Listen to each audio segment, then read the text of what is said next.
하나님 감사합니다. 하나님 사랑, 이웃 사랑의 계명을 삶 속에서 실천하는 분들의 모습을 볼 때마다 감사하게 됩니다. 계절과 날씨가 어떠하든 내 형편이 어떠하든 주일 예배를 비롯해 매일매일의 새벽을 지키며 하나님을 향한 사랑과 섬김의 마음을 삶에서 실천하고자 애쓰는 분들이 있어서 너무 감사합니다. 전도와 교육과 구제로 이웃사랑의 계명을 실천하기도 하지만 내 말과 행동으로 주님을 증거하기 위해 애쓰는 분들이 있습니다. 새벽 조용한 시간에 이웃들에게 방해주지 않으려 조용히 문을 나와 조심조심 나아오시기도 하고, 운전할 때에도 신호와 운전 예의를 지키며 또 다른 이를 배려하고 질서를 지키려 하기도 합니다. 주차할 때도 남을 먼저 배려하고 교회 주변에서 또 쓰레기를 주우며 믿는 사람의 본을 보이기도 합니다. 교회 안에서도 연약한 자들에게 엘리베이터 사용을 먼저 양보하기도 하고, 내가 자주 앉는 자리를 고집하기보다는 다른 사람이 먼저 와서 자리 잡은 것에 감사하며 타인을 환영하고 존중하는 모습과 도전하는 모습 보게 하심도 감사합니다. 삶의 어려움과 괴로움이 찾아오고 해결되지 않는 문제들이 쌓여만 가더라도 주님을 사랑하는 마음을 내려놓지 않고 끝까지 주님 붙잡고 주의 손 의지하는 그런 믿음을 보게 하심도 감사합니다. 특별히 매일매일의 새벽마다 그리고 저녁과 밤마다 저마다 하나님 앞에 가까이 나아오는 시간을 정하고 지키고 말씀과 찬양과 기도로 하나님을 찾는 자들에게 주님 응답하여 주시기를 소원하며 이들을 축복합니다. 방금 부른 찬송의 가사처럼 부활하신 우리 주님이 모든 괴로움과 사망과 죽음을 이기셨기에 우리의 두려움과 괴로움과 걱정과 염려까지도 물리치시고 이겨내게 하실 것을 믿고 소망합니다. 사람의 힘으로 옮기기 힘든 그 큰 무덤의 돌도 옮기시어 해결하신 것처럼 우리를 가로막고 있고 죽음과 사망에 가두려 하는 모든 악한 유혹과 죄의 권세들을 물리치시고 우리로 생명을 보게 하시고 부활을 증거하는 주의 일꾼들로 다 성장하게 하옵소서. 이 땅에서가 끝이 아니라 영원한 생명, 하늘나라를 꿈꾸게 하시고 죽어서만 가는 천국이 아니라 지금부터 영생을 살아가고 있음을 알고 천국 생명, 천국 시민답게 이 땅에서 믿음의 삶, 천국의 삶 살아가게 하옵소서. 하나님, 가족의 아픔이나 이별, 죽음과 같은 큰 상실과 슬픔을 경험하고 있는 이들에게도 그 너머에 있는 회복과 영광을 볼 수 있게 하시고 고난 뒤에는 반드시 부활과 생명의 영광이 있음을 알게 하옵소서. 오늘 자녀들의 학교가 또 입학과 개학을 합니다. 새로운 만남 속에서 즐거운 만남이 생겨나게 하시고 어릴 때부터 선한 친구들을 더 많이 만나서 만남의 복이 얼마나 귀한 것인지도 알게 하옵소서. 그리고 만남의 복을 사모하며 성장케 하옵소서. 믿음의 배우자를 만나기를 간구하는 우리 청년들에게도 주께서 준비하시고 보내시는 그런 믿음의 만남을 발견하게 하시고 내 교만과 고집으로 놓치는 실수 생기지 않게 하옵소서. 그 무엇보다도 하나님과의 만남을 간절히 사모하게 하시고 매일매일 말씀이신 하나님과 만나며 하나님과 동행하는 삶, 하나님과 함께하는 믿음의 습관을 갖게 하옵소서. 오늘 또한 목장과 전도대가 개강합니다. 교회의 가장 근본이요 뿌리인 목장이 더욱 견고해질 수 있는 미래 방향이 고민되어지게 하시고 목장 또한 하나님께서 만나게 하신 만남의 조직이오니 이 만남 속에서 위로받고 격려받으며 서로 함께 성장하는 소중한 만남, 소중한 목장 되게 하옵소서. 1년에 한 차례 이상 목회자들과 깊이 만나 삶을 나누는 것을 기본 만남으로 여길 줄 알게 하시고 매월 또는 매주 목장원들과 서로 교제하며 찾아가며 서로의 안부를 물으며 말씀과 기도로 세워나가는 거룩한 모임, 거룩한 사귐의 시간들 되게 하옵소서. 이를 위해 목장장으로 임원으로 불러 세워주셨사오니 힘다해 충성하며 섬기고 봉사케 하옵소서. 하나님, 교회 주변으로 이사오는 사람, 또 교회를 찾는 사람, 그리고 고립되어서 도움을 구하는 사람, 아침부터 밤 늦게까지 우리가 만나는 모든 사람들에게 복음을 전하고 교회를 알리는 우리 전도대가 있습니다. 최근 입주를 앞두고 있는 그 근처 단지까지 매일매일의 전도를 앞두고 준비하고 있사오니 아파트 전도, 학원 전도, 길거리 전도 등 모든 전도의 발걸음과 손길에 복의 복을 더하시고 그 얼굴에 주님으로 기뻐하는 미소와 내가 쓰임받는다는 즐거움이 가득 표현되게 하옵소서. 언행에도 전도의 사명으로 더욱 조심하게 하셔서 내 한마디 말과 행동으로도 전도의 효과를 높이기도 하고 전도의 문을 닫기도 한다는 것을 알고 내 삶의 모습과 습관으로도 전도할 수 있게 하옵소서. 이를 위해 앞장서서 수고하시는 목회자들과 또 장로님들의 수고를 복되게 하시고 각 목장과 전도대에서 역할을 맡아 수고하는 모든 이들의 헌신을 주님 기뻐 받아 주옵소서. 이 새벽에도 매일매일 기도하듯이 주님께 드리는 1,000번제의 예물과 소망의 또 예물들이 있습니다. 하나님, 이들의 마음을 기뻐 받아 주시고 이 간절한 마음들을 헤아려 주시고 응답하여 주시옵소서. 이 시간도 말씀으로 함께 하실 성령 하나님을 의지하오며 예수님의 이름으로 기도드립니다. 아멘. 오늘 말씀은 마가복음 16장입니다.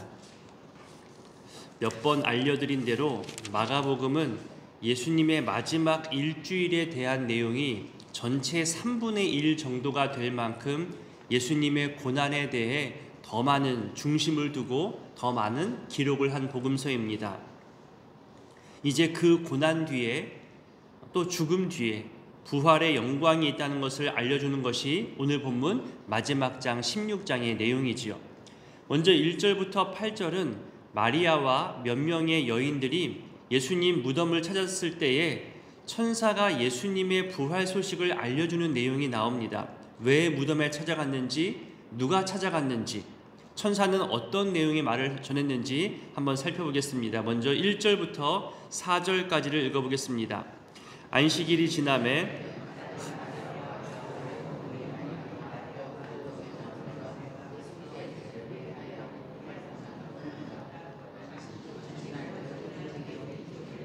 그 무덤으로 가며 서로 말하되 누가 우리를 위하여 무덤 문에서 돌을 굴러주리요 하더니 눈을 들어본즉 벌써 돌이 굴려져 있는데 그 돌이 심히 크더라.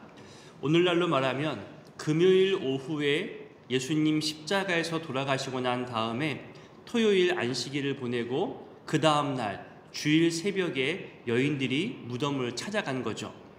여기서 먼저 3일이라는 시간에 대해서 좀 생각해 봤으면 좋겠습니다.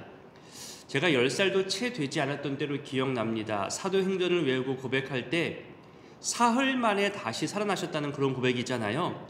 근데 그 어린 나이에 이런 생각이 들었던 거예요. 금요일 오후에 돌아가셨으면 3일이면 토요일, 일요일 지나서 월요일에 부활하시는 게 맞는 표현 아닐까? 그렇게 생각한 적이 있습니다. 3일도 아니고 만 이틀도 안 되어서 부활한 건데 왜 3일이라는 표현을 썼을까? 이런저런 궁금증에 대해서 알아봤던 그런 기억이 있습니다. 그때 부모님이었는지 교회학교 선생님이었는지 정확히 기억은 안 나지만 여러 예시를 저에게 알려주셨습니다. 이런 내용입니다. 오늘부터 3일 후라고 하면, 오늘이 3월 4일 화요일이잖아요. 3일 후면 3월 7일 금요일부터라는 거죠. 굳이 시간을 따져봐도 최소 만 이틀, 48시간이 넘어가고 심지어 72시간이 넘어갈 수도 있어요. 지금 새벽부터 시작해서 7일 저녁부터라고 한다면 그렇게 계산할 수 있잖아요. 그러면서 추가로 또 3일에 대해서 설명하시기를 백화점에서 세일하는데 오늘부터 3일 동안만 세일한다. 그러면 오늘 4일 화요일 포함해서 4일, 5일, 6일, 목요일까지란 말인 거예요. 만약에 4일 오늘 저녁부터 세일을 시작해서 6일 오전 세일을 끝낸다 하더라도 그것은 3일 동안 세일한다고 말할 수 있다는 거죠. 이렇게 정리할 수 있는 거예요. 3일 후는 미래의 특정 시점을 의미할 때 사용되는 표현이고 3일 동안 또는 3일간 이런 표현은 기간 전체를 말하거나 시간의 길이, 시간의 범위를 나타내는 표현이라는 거죠. 그래서 3일 만에, 사흘 만에 다시 살아나셨다는 이것은 돌아가신 그날부터 부활하신 날까지의 그 범위를 말하는 것이기 때문에 맞는 표현이라는 거죠. 그리고 이 3일은 장례에서도 우리가 많이 사용되어진다는 것을 볼 수 있습니다. 보통 장례는 3일장으로 치러지잖아요. 돌아가신 날부터 시작해서 3일 동안 장례를 치르는데 돌아가신 시간에 따라 조금 달라지는 그런 상황을 맞이할 때도 있습니다. 예를 들어서 우리가 0시 자정을 지나서 새벽 1시쯤에 돌아가셨다고 생각해 보세요. 그럼 좀 여유가 생겨요. 화장장 시간이나 또 빈소를 구하는 것도 조금은 여유가 생기죠. 그럼 그날부터 빈소를 준비하고 장례를 치르면 꽉 찬 3일장은 치를 수 있습니다. 그런데 반대로 밤 11시쯤에 돌아가셨다고 생각해 보세요. 어떻게 될까요? 그러면 이틀 후 3일째 되는 날에 화장장 구하는 것도 어려워요. 그래서 대부분 화장 그 예약을 할 수가 없어서 그 다음 날 화장 시간을 잡거나 그럴 때가 있죠. 심지어 몇 년 전 한참 코로나가 유행할 때, 또 환절기 때 어르신들이 많이 돌아가실 때가 있었어요. 그때는 화장장을 구할 수 없어서 강제로 5일장, 6일장, 심지어는 제가 담당했던 장례가 7일장을 강제로 했던 그런 경우도 있었습니다.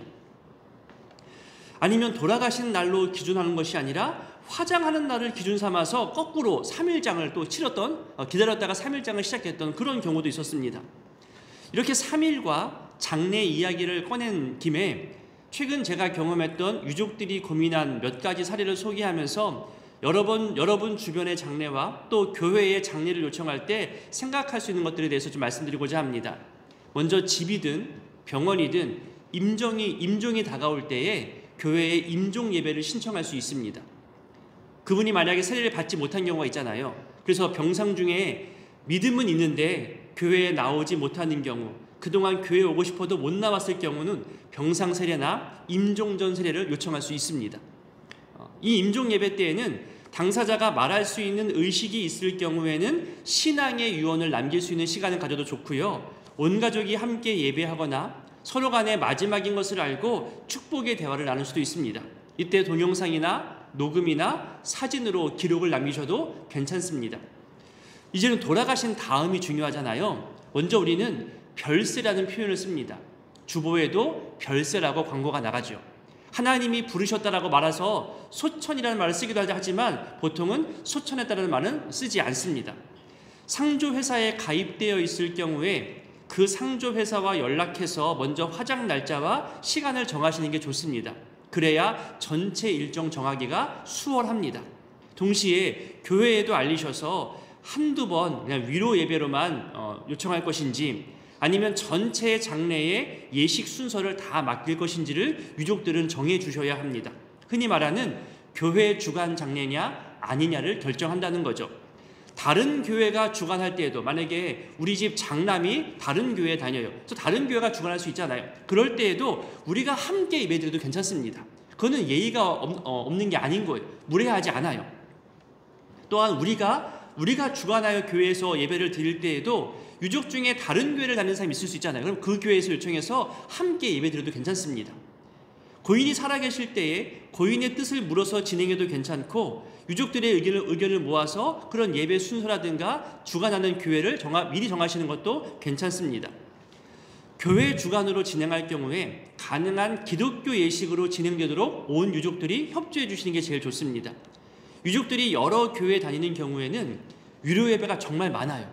심지어 앞에 위로 예배가 끝나고 5분, 10분도 안 돼서 바로 또 다른 위로 예배가 시작될 때가 있거든요. 그러면 위로 예배가 오히려 위로가 아니라 또 다른 지침이 될 수 있어요. 그리고 조문하러 오신 수많은 사람들을 기다리게 하는 조금은 부정적인 모습으로 비춰질 수도 있는 거죠.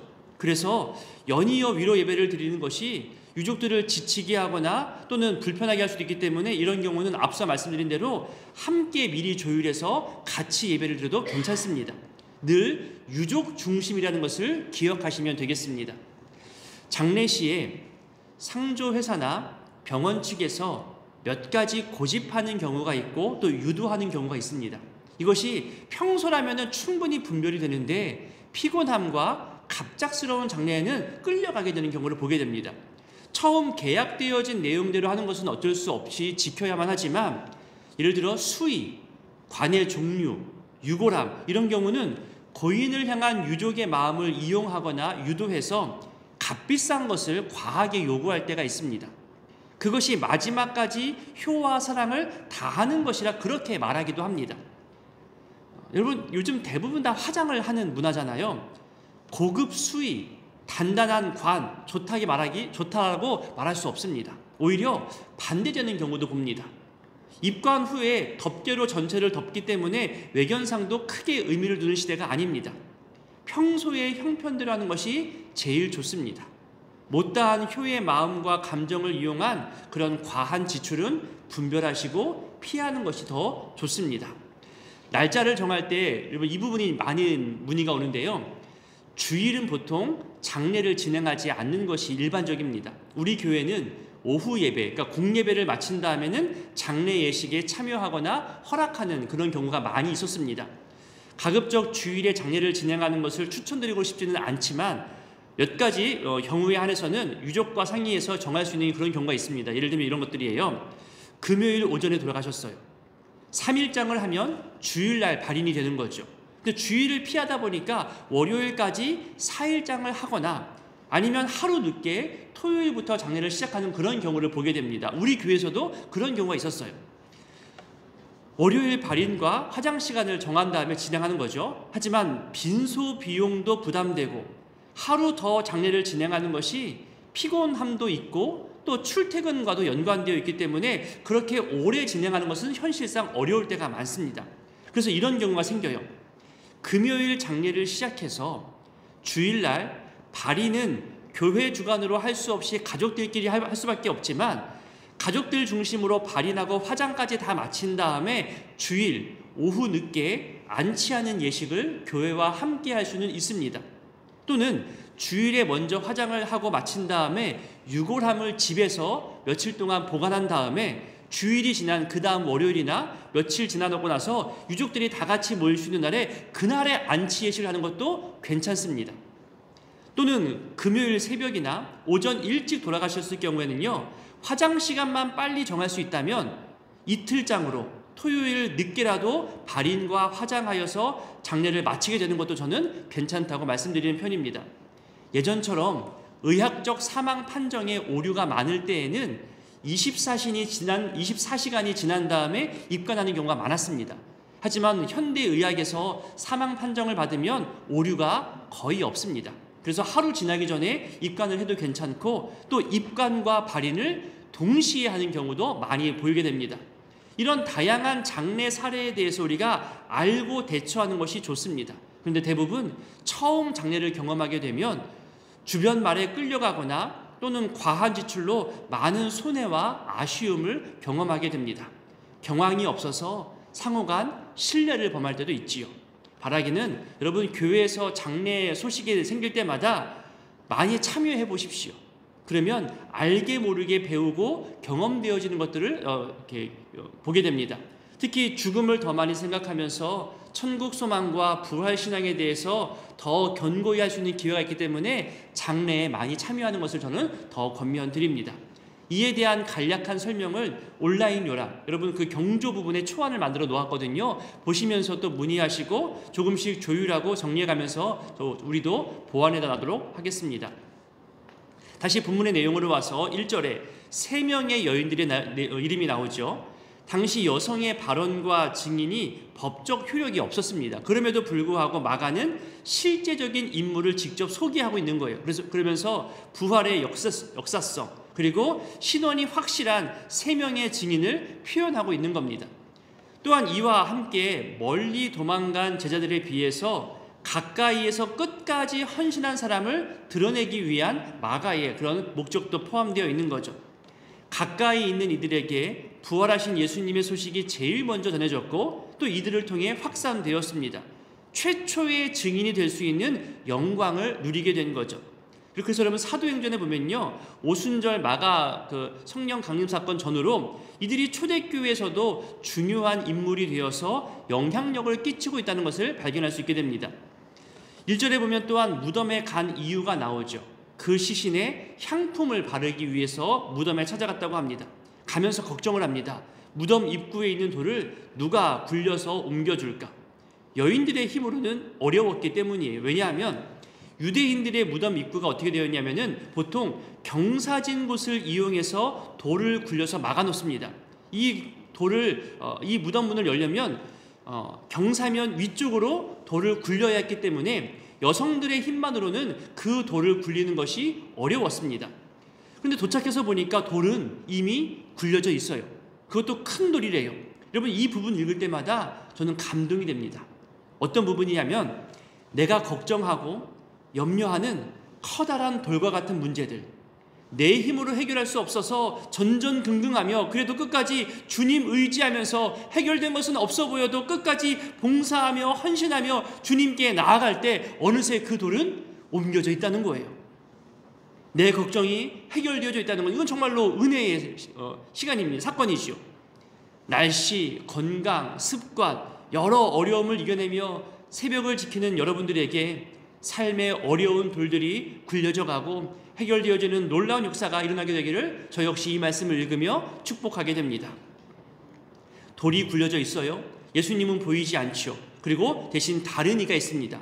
다음 5절부터 8절까지를 읽어보겠습니다.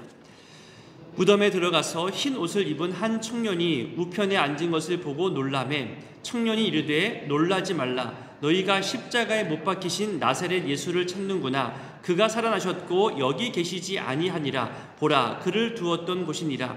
가서 그의 제자들과 베드로에게 이르기를 예수께서 너희보다 먼저 갈릴리로 가시나니 전에 너희에게 말씀하신 대로 너희가 거기서 배우리라 하라 하는지라. 여자들이 몹시 놀라 떨며 나와 무덤에서 도망하고 무서워하여 아무에게 아무 말도 하지 못하더라.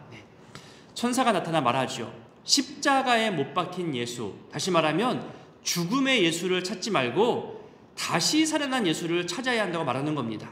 그러니까 죽음의 장소에서 떠나서 살아있는 예수님을 만나는 그 장소로 가라는 말씀인 거죠. 주일날에도 설명드린 대로 이 샌드위치 구조에서 맨 마지막 포장과 완성까지의 역할을 한 그런 표현이잖아요. 그가 살아나셨고 여기 계시지 않는다. 제자들보다, 부인했던 베드로보다 먼저 갈릴리에 가셔서 지금 만나기를 기다리고 계신다는 겁니다. 이어서 9절부터 보면요, 예수님께서 다시 살아나신 이 부활 사건에 대해서 제자들이 믿지 못하는 그런 내용이 나오고 예수님의 책망에 대해서 말씀하십니다. 11절을 읽어볼까요?